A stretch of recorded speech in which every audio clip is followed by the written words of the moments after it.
जय हिंद देशवासियों। जैसा कि आप सभी को बताया गया था कि आज 19 जनवरी 2026 को जवानों की पुरानी पेंशन के केस की सुनवाई होनी थी, क्योंकि जो पिछली डेट थी 5 दिसंबर 2025 उस दिन यही दिन निर्धारित किया गया था अगली सुनवाई के लिए। किंतु आज 19 जनवरी 2026 की कॉज लिस्ट में इस केस का नाम नहीं था। हमने प्रतीक्षा की शायद सप्लीमेंट्री लिस्ट में इसका नाम आ जाए, लेकिन वहाँ ऐसी कोई सप्लीमेंट्री लिस्ट जारी नहीं हुई। यहाँ तक कि कल 20 जनवरी और परसों 21 जनवरी की कॉज लिस्ट भी सर्वोच्च न्यायालय ने अपलोड कर दी है। उन दोनों दिनों में भी इस केस का कोई जिक्र नहीं है उस लिस्ट में। तो आप लोग इस बात को भली भांति समझ लीजिए कि इसी प्रकार इस केस में देरी की जाएगी। कभी ये केस सिंगल बेंच के पास जाएगा, कभी ये डबल बेंच के पास जाएगा, कभी ये फुल बेंच के पास जाएगा, कभी संवैधानिक बेंचों के पास जाएगा, और इस पूरे घटनाक्रम में आगे खींच लिए जाएंगे आने वाले 10-15 वर्ष।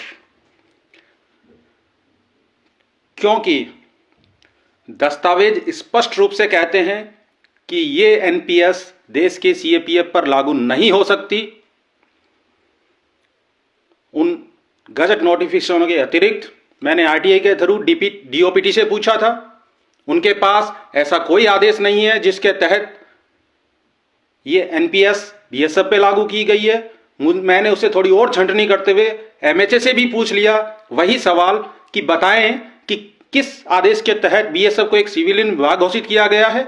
दूसरा ये पूछा था कि किस आदेश के तहत ये एनपीएस बीएसएफ पे लागू की गई है। उन दोनों ही प्रश्नों का उत्तर एमएचए ने शून्य लिख के दिया, यानी उनके पास भी ऐसे कोई दस्तावेज हैं ही नहीं। तो सिर्फ और सिर्फ सरकार के दबाव के कारण माननीय सर्वोच्च न्यायालय इस केस को उलझाए रखेगा और पता नहीं आने वाले कितने सालों तक उलझा रहेगा। न्याय की उम्मीद आप भूल जाइए। उम्मीद हमें करनी पड़ेगी कि देश की जनता इस देश के जवानों को हक दिलाने के लिए आगे आए। वैसे इसके रिगार्डिंग जो भी अपडेट होगा मैं आपको बता दूंगा।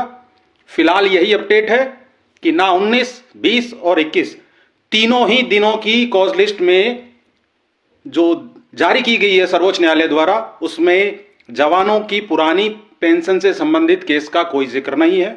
आगे की अपडेट बाद में दे दी जाएगी। जय हिंद देशवासियों।